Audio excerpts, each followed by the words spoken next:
Bonjour, je suis le frère Alain. Aujourd'hui, je vais t'expliquer comment faire pour affronter les difficultés de l'oraison. Donc, je vais te montrer deux difficultés et puis une tentation à éviter en te donnant les armes pour résister à ces difficultés.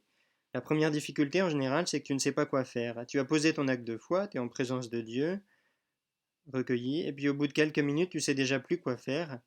Donc, je vais te donner trois conseils, un conseil général, un conseil magique et un conseil divin. Le conseil général, c'est faire feu de tout bois. Si manger une feuille ou un livre peut t'aider à faire oraison, tu manges un livre. Plus sérieusement, tout ce qui peut t'aider à nourrir ton amitié avec Dieu, c'est bon à prendre.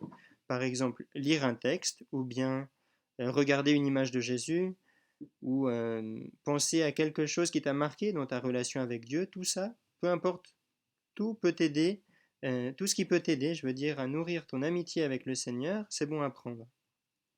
Un petit conseil à la fin de l'oraison, éventuellement, tu peux passer quelques minutes à voir euh, le plan de ta journée, ce qui va se passer, les gens que tu vas rencontrer, le travail qui t'attend, pour le confier à Dieu et puis l'unir à Dieu et demander à Jésus de t'accompagner dans ces moments tout au long de la journée. C'est le conseil général. Le conseil magique, c'est les trois mots magiques. C'est vraiment super parce que peu importe les circonstances, ça sert à peu près tout le temps. Le merci d'abord. Pourquoi dire merci?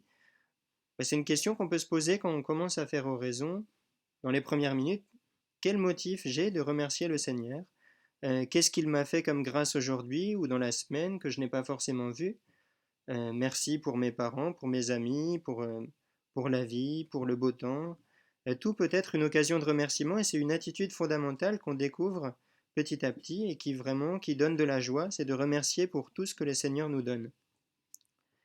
Si j'ai fait une crasse à quelqu'un ou une parole un peu blessante ou peu importe ce que je pourrais avoir fait de mal, ça peut être le moment de demander pardon aussi, l'oraison, de revenir sur ce qu'on a fait, voir qu'est-ce qu'on pourrait faire pour faire mieux après. Et l'idée, c'est d'avancer. On ne regarde pas ses péchés pour y rester, mais pour avancer dans l'amitié avec Jésus. Donc merci, pardon. Le troisième, c'est s'il te plaît. Il faut éviter de faire que toute l'oraison soit une liste de courses au Seigneur. Bon, voilà, je veux que tu me donnes tout ça. Ou une liste de cadeaux de Noël. Non, c'est pas le but. Mais la demande a quand même sa place pour soi et pour les autres dans l'oraison. Donc merci, pardon, s'il te plaît, c'est les trois mots qui servent quand on ne sait plus quoi faire.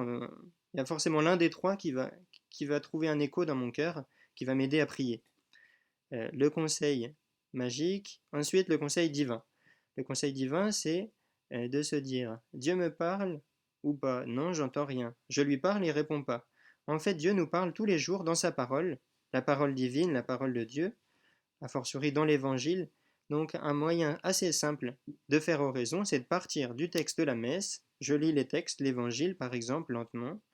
Si une phrase me parle davantage, je m'arrête dessus et je reste avec la phrase et ça nourrit la prière. Un dernier conseil personnel cette fois, c'est ce livre. Oups, on ne le voit pas bien. Présence à Dieu, sans lettres sur la prière. Henri Caffarel répond dans ce livre, il y a des extraits, il répond à des gens qui ont des problèmes, des difficultés ou des questions sur l'oraison. Donc ça tient en deux-trois pages par lettre, ça prend 2 minutes à lire, et c'est vraiment un livre idéal pour apprendre à faire oraison.